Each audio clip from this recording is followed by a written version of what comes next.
In its first wide-ranging report on Singapore in 12 years, the group called on the government to amend or repeal laws and rules that restrict speech and assembly and drop charges against individuals for peaceful speech and assembly.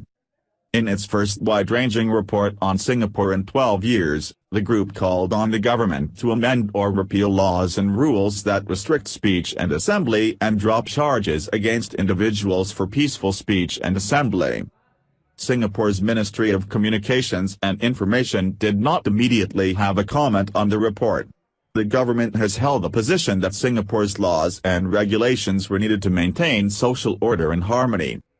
The Singapore's Attorney General's office has started contempt of court proceedings against the Prime Minister's nephew, and authorities are prosecuting a prominent human rights activist for organizing assemblies without permit.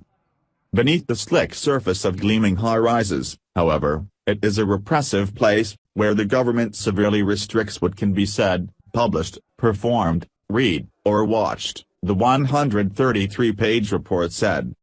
Singapore promotes itself as a modern nation and a good place to do business, but people in a country that calls itself a democracy shouldn't be afraid to criticize their government or speak out about political issues, the group's Deputy Asia Director Phil Robertson said. Human Rights Watch called on the Singapore government to amend or repeal in entirety laws that it said were too broadly worded and used to arrest, harass, and prosecute critical voices, including the Sedition Act and the Public Order Act. The report is partly based on interviews with civil society activists, journalists, lawyers, academics and opposition politicians, many of whom declined to be identified due to fear of possible repercussions, the group said. Late in November, Singapore authorities charged human rights activist Joel Owen Wem for organizing public assemblies without a police permit.